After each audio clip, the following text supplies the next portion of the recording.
It's a cloudy start to the day over the eastern parts of South Africa. Nevertheless, we're not expecting much rain. It will become partly cloudy along the east coast as well, but dry conditions are likely over the western parts of South Africa, with a sunny and windy forecast along the west coast. It's going to be hot over the western interior as well, and the South African Weather Service warns against a high fire danger due to dry, hot and windy conditions. Now let's take a look at the rain forecast for today. Drizzle is likely along the escarpment, especially this morning, and there's a very low risk of thunderstorms in and around Gauteng, as well as over the interior of KwaZulu-Natal.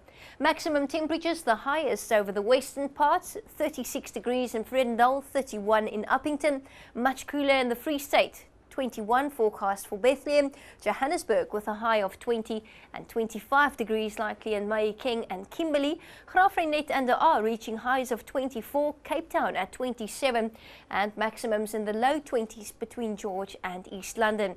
Now let's take a closer look at the wind forecast for the afternoon.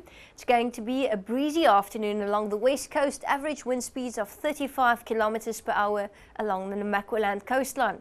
There's an open ocean swell of 2.5 meters and high tide is expected shortly after 12:30. Strong winds today in False Bay, average wind speeds of 45 kilometers per hour. Fresh winds likely in Hermanus and Cape Agulhas as well, with an open ocean swell of 2.5 meters. The winds remain onshore along the south coast. We're not expecting much cloud cover, and it's going to be a cool afternoon. Southeasterly winds up to 20 kilometers per hour with an open ocean swell of 2 meters.